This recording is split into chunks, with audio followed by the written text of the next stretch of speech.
Hello guys, Miss Cheryl here.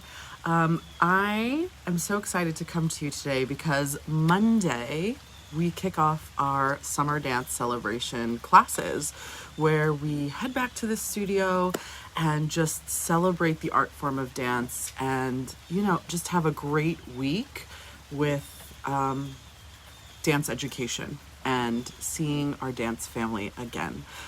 There are a few spots left in the morning and the afternoon sessions, so if you'd like to register, I'll put a link in the description or in the chat box below after this live is over, and you guys can register your child there.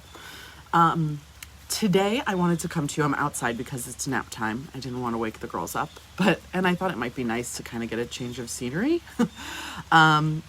I was picturing in my head when I was planning to do this today, a beautiful sunny summery day where I'd be sitting out on my back deck with my sunglasses on, just kind of sharing with you our reopening plans. But it's raining, of course. That's so 2020, right? So 2020 to have a rainy day on your reopen plan live that you plan on doing. So that's okay. I'm on my front porch underneath the covering and staying dry, but I'm still outside, so still getting that awesome fresh air. Okay, so today I wanted to just kind of go over the guidelines. My staff and I are extremely confident about going back into the studio because of the guidelines that we have in place.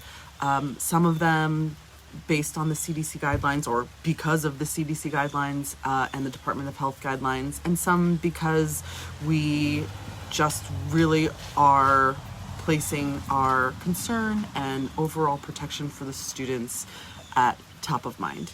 And that's something that our mission, I think, has always been, is creating a safe place for the children, and that's kind of our goal. So the first big thing that is huge is our HVA system is probably, as we speak, getting upgraded, which will include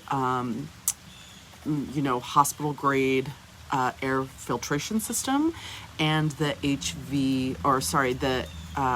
UVC lighting in the I'm not an HVAC person, so this is where it's the pipeline, basically where the forced air is getting blown through. There will be UVC lights placed inside of there. So if you have done any research on the UVC lights, it basically kills germs as the air is flowing through the HVAC returns and all of that. So the circulation gets more clean as the air circulates through. So it will hit the medical grade filter, go through the pipes and all the forced air systems, and more viruses and germs and mold, and they say like pet dander and all of that stuff, even though we don't have any pets in the studio, but all of that stuff, the UVC lighting will help kill those germs. So that will be happening in real time as our classes are going on, which I think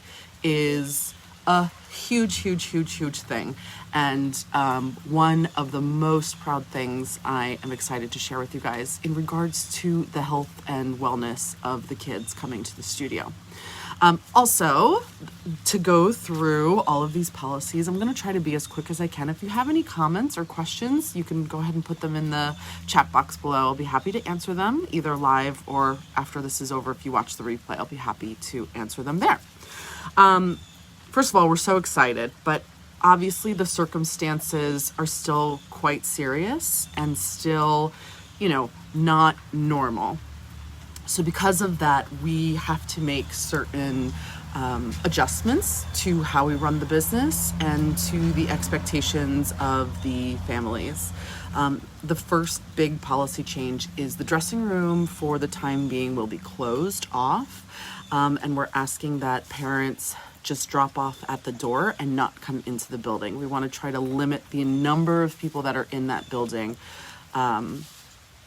as possible so that we can keep it as safe and as clean as possible. So where are the dancers going to put their things? Well, they're going to come into our main entrance, right? So they'll come into the green door there on the side of the building, and that's where they will meet a faculty member or a staff member who will do temperature checks and kind of just ask any kind of health questions, seeing how everybody is, checking in with you, checking in with the child, making sure that it's okay for them to come to class. They will come into class, and in their socially distanced squares, our dance rooms are not the hugest in the world, so there's plenty of room with social distancing for the kids to put their bags at either end of the wall, either right underneath the mirror or against the brick wall, and then they will dance in their we have tape on the floor in 6-foot squares to show kind of where the child has room to move safely. So that's one big thing, and I'm sure you've seen pictures online from my studio and other studios in the area. It seems like it's a very clear and concise way to do that so that parents know how we're socially distancing the kids. So they'll bring all their dance stuff in, they will take their class, and then they will exit out the front doors of the dance studio onto the sidewalk, onto South Street, where we will walk them down the alleyway back to the pickup parking lot where you were. So we're just trying, the hallways in our studio are narrow and it gets so crowded there sometimes. And I just want to let you know how we're planning to alleviate that clogging problem that happens in the hallways. So they'll enter in the normal way, and then they'll exit out towards South Street and walk around for pickup. So that is the plan for drop off and pickup. And again, dancers only. We're asking, obviously, that if your child is sick, please don't send them to the dance studio. We miss them so much and we cannot wait for them to dance. But I think safety first, and I think it's safe to say erring on the side of caution is probably the best bet. Also, because we're not allowing parents to come in and we're doing a drop-off and pick-up situation for the time being, we are asking that everyone has a card on file for us to process payments with. So that will be a kind of a change, a new update to our payment policy, because I think that will probably be the safest and easiest way to process payments. Children will not be allowed into the studio until it is their class time. I think that's probably pretty obvious. If they do have a break, or parents, if you don't want to leave, you're more than welcome to obviously sit in your car, but I would also encourage you to enjoy that little park there where all the picnic benches are that are right across from the studio. There's so much still to do in town, and there's a lot of shopping and small businesses that could be supported, coffee shops and, delis and restaurants and shopping that can be done while your child is dancing. So the same thing though, we won't allow anyone into the building until it is their class time. And then same things, if there's a changeover in time, let's say for the fall schedule, the same thing. We have to ask them to stay outside of the building for now, until that time is for them to come into class. We will be ending class about 10 minutes early, due to the sanitation and cleaning guidelines that have been given to us. We have to steam mop the floor in between every single class. We have to clean the bathroom in between every single class, and we have to wipe down any touchable surface, whether they've been touched or not, in between every class. So we're giving ourselves about 10 minutes to do that. So just be aware that there will be a 10-minute early release time for students. Our summer class is starting next week. We've already built the cleaning time in between the two sessions, so you don't have to worry about that 10-minute early, but the 10-minute time will go in between classes for fall. So we've got that set up. Obviously, we are going to have to rework the schedule a little bit. I'm trying to keep it as normal as possible and to what people are used to. But in the event of a class being, over full, I don't know if that's really the word I want to say, but I can fit about 9 dancers. I could probably get 10 in there and then move the teacher out of one of those squares to teach over on the side of the room, because there's plenty of space there. But 9 comfortably I can fit. Maybe 10 I could maybe squeeze in, but definitely 9. So if I have 12 students in the class, then either a overflow class will be scheduled for those dancers who did not either register in time or want to do the class but would rather not do a virtual class, we'll either schedule an overflow class, or we will do a hybrid schedule, like an A-B, where some of the kids will take the dance class virtually and some of them will take the class in person, and switching alternating weeks. So that is still kind of up in the air. I'd really love to just do overflow classes because I believe that's what more people are leaning towards and wanting. So if you have an opinion on that, please let us know in the comments. Because I'm happy to do whatever is going to be mentally, physically, and emotionally healthiest for the kids. And that's always kind of been our goal, and our mission is to empower them with confidence and ambition for life. So that includes their safety, their mental health, their emotional health, their physical health. So it's an overall wellness that we're really trying to achieve and protect them.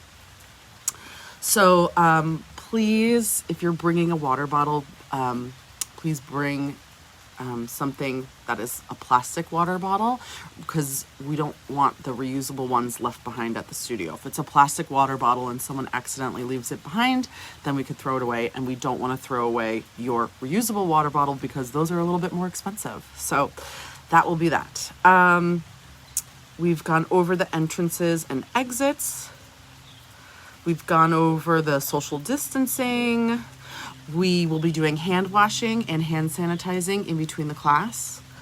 We will be offering a virtual only option in our schedule, so please stay tuned to that. It will be a separate price from in-person tuition. So it'll kind of be, it'll be its own entity. And I actually am really excited about the offering. I think it will fulfill a need for those families who aren't quite ready to come back to the studio in the fall, but still want to dance. So I am really excited about that. And I've also got some planning up my sleeve for some daytime activities if needed. So just stay tuned for that. It's all coming. Very excited about it. Obviously the bathrooms, like I said, they'll be cleaned in between every class to make sure that it is freshly sanitized. We will not be using any props. So for ballet class, we will be doing what's called a center bar, which is so funny because the kids always beg me to do center bar and not, use a regular bar. But I usually always say no because I want to stay true to the technique. But, the times are different now. So we will be doing center bar, possibly floor bar, which is very tricky and harder than it sounds. So any kind of use of mats will be sanitized after each use as well, but we're trying not to touch anything major. If you have any questions about anything, please write them in the comments below. That's really, the one big thing that I know maybe a little controversial, I guess, is we are requiring masks indoors. Obviously, there is a mask mandate, and we are staying with that. It's important to us that we be overly cautious with the children's health. So 5 and up will be required to wear masks indoors inside the studio. If that is something that you're not in full support of, I respect you and I love you very much. However, I would then ask that you sign up for our virtual option until we are no longer under the mask mandate. But I would rather be overly cautious and kind of overly responsive to the call of keeping each other safe than being under, because God forbid something should happen and someone or a family member of a dancer gets sick because I did not require a face mask. I don't know I could forgive myself. And that is something that I take a huge weight and responsibility of. And it has been something that, vocalizing this decision, I know is a little scary because not everyone agrees with that. But I hope that you respect that and appreciate that, because even if it's not necessary and we went overboard with the mask wearing, we at least were overly cautious. That's kind of where my head is at on that. So And obviously, please don't forget that all of these policies in regards to how we're handling the COVID-19 response is not forever. It's just for now. And I'm hoping that things can get back to normal without having to, be so overly about being cautious. But the good thing is that there's been some really good things to come out of this. The upgrading of the HVAC system is huge and is going to be so helpful in protecting our kids. And then I think, just protecting the staff and any other child that might be immunocompromised or living with a family member who's immunocompromised, I think is what Ocean Dance Force stands for. When we look at our mission and when we look at our values, making sure that everyone feels loved and welcomed is something that is so important. So I really want to be super sensitive to that and be very kind of caring. So that's where we are with our reopening. Again, classes start Monday and I cannot wait. I'm so excited, and I would love for you to come back to the studio and take class this week and just enjoy yourself and have a great time. If you would like to register, again, I will put it in the comments below after this video is over, and I will talk to you guys soon. I love you, and I love our dance family so much, and my staff and I are thrilled to see the kids in class. So we will talk soon, and let me know if you have any questions. All right? Bye, guys.